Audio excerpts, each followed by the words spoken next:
Hey Trailblazers, welcome back. I know it's been a while.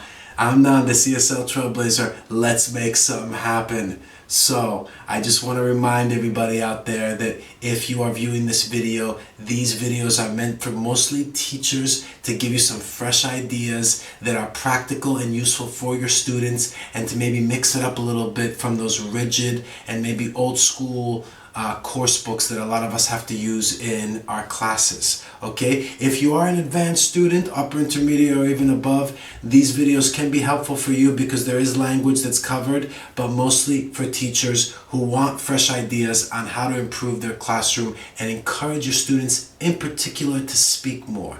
And remember, in the notes of every video, there is a link to the Freshen Up Fridays newsletter that gives you lesson ideas, links to the videos that complement those lesson ideas, and student insights plus more. So sign up for that, subscribe. That will be very valuable for you if you want to get notifications and updates on all the new stuff that I give you each week. Okay, so without further ado, let's get into it. My lesson idea for you teachers and maybe some students out there is on small talk. That's right, small talk. It might not seem like it's a lesson, but you'd be surprised. I have used it with a lot of my business clients and they find it very valuable because in English-speaking cultures, we really care about small talk and we take it seriously because we engage in it so often. Depending on the culture you teach in or the culture that you come from, if you're not an English native speaker, you might not value it so much. But the reality is that in our opinion, English speakers we think that it serves a social function of bonding and connection, and it's a gesture of respect when you engage in a conversation with somebody that you don't know and that you want to maybe get to know, okay? At a job fair, at a conference, at a school event, at any kind of networking opportunity that might arise. Small talk is something that you're going to probably engage in a lot, especially with English speakers, okay? So I have some tips for a lesson, not so much language here, but ideas with a link in the notes to complement this video on how you can incorporate this into a lesson for your students. Whether they're adult business professionals or younger, they can still find that valuable as well. So let's kick it off with topics, okay? Ask your students to brainstorm what are appropriate topics to use for small talk. Yeah, it might not be so obvious, but the first one that I get from most of my post students is traffic.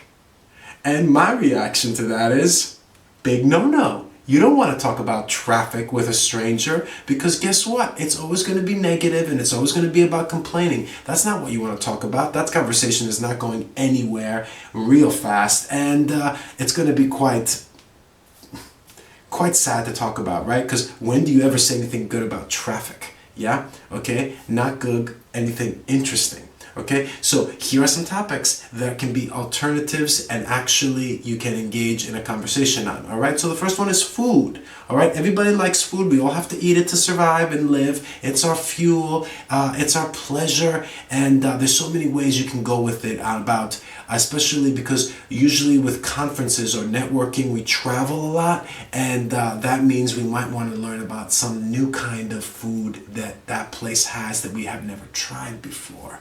Boom, okay? Or a good place to eat, or a highly recommended place. I always try to replace good. You know how I feel about that particular word, and don't let your students get away with it and use it too much, okay? Another topic is sports, okay? Another one is news, all right? Local, national, international, however you like, or it can be news related to the event that you're attending, the conference, you know, if it's work related, etc. Okay? Another one is hotels. We have to travel and we've all stayed in hotels, so it's very easy to bring that up in conversation. Accommodation in general, okay? Easy to talk about tips, advice, suggestions, the good, the bad, the ugly. All right? Entertainment, again, lots of area here to cover. Music, films, TV, YouTube, anything online, books, all right?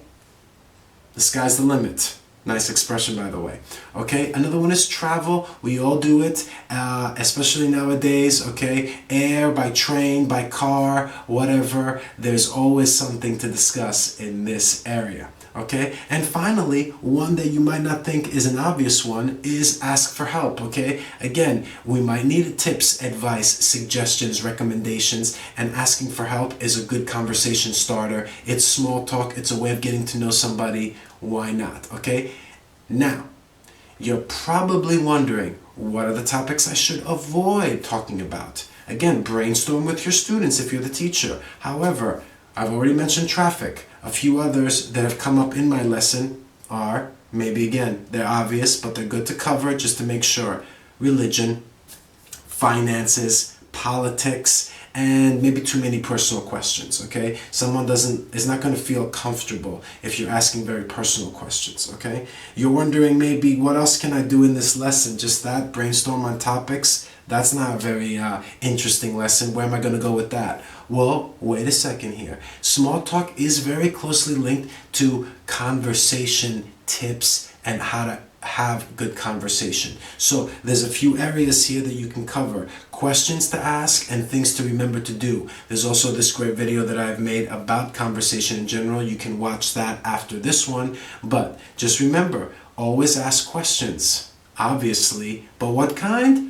Open-ended questions, not yes or no questions. That's going to kill the conversation, okay? Remember to think about your body language when you're talking to somebody. Facial expressions, your hands, where they are, how are they moving, okay? Eye contact, all right? Your mouth, your posture, all of these things matter. You don't have to be super self-conscious about it, but you want to show the person who you're engaging in a conversation with that you're listening carefully, which is another tip, and body language is going to show that, okay? So be aware of it and talk about it with your students and get the ideas from them. Get them talking. Don't just spoon feed it to them, okay? And finally, be friendly, be polite. The most popular video on this channel is the very first one I made, even though it's the most poorly made one. Funny enough, it is the most popular because in English-speaking culture, politeness is so important to us. And you need to be polite when you engage in small talk, okay? And friendly, and that matters a lot. All right, so that's one aspect that you can cover, discuss, maybe even practice with some language, especially with the question part, okay? Another aspect is tips like questions you can ask. For example, what's your favorite aspect of your job? Or what was your favorite job when you were younger or in general, okay? Another one is, what were you like in high school, okay? Asking about the past, asking that person to talk to you a little bit about the past. Finally, one that I always like telling students that maybe they could use is asking people in a group or one-on-one small talk is, what's your guilty pleasure? Now, be careful here. Don't just ask the person because they're not going to tell you, especially if they've just met you. But if you share your guilty pleasure, especially one that's kind of one that a lot of us can relate to, it gets others to open up and maybe share theirs, okay? It doesn't have to be something very personal, but we all have some kind of guilty pleasure that we can share and kind of bring the conversation to a humorous side. Okay, so those are my questions. Finally, if you're a student of English, remind your students, if you're teachers, but to your students, remind them that they should write down some language that they want to use, remarks that they want to use in response to what someone says, positive remarks, obviously, okay? And remember to encourage the students maybe to have a quote or a proverb that is really closely linked to the topic or the theme of the event or the networking that they're attending, okay? That's also very important. And humor would be great, but not all of us can be funny. Again, anything that can break the ice helps in keeping the conversation going. Okay, so I have a link with a lesson idea that complements my video and this episode that you can click on below. But again, if you sign up for the newsletter, Freshen Up Fridays, you'll get all that each week. All right, thank you for your viewership. I hope you found this valuable. I'll be back with more episodes coming up. Again, share or subscribe with anybody who might also find this valuable. Be proud teachers, make something happen, and build that momentum. I'm glad to be back. It's good to be back. Let's do it, and I'll see you back here for another episode. Thanks a lot, everyone. Take care. Later.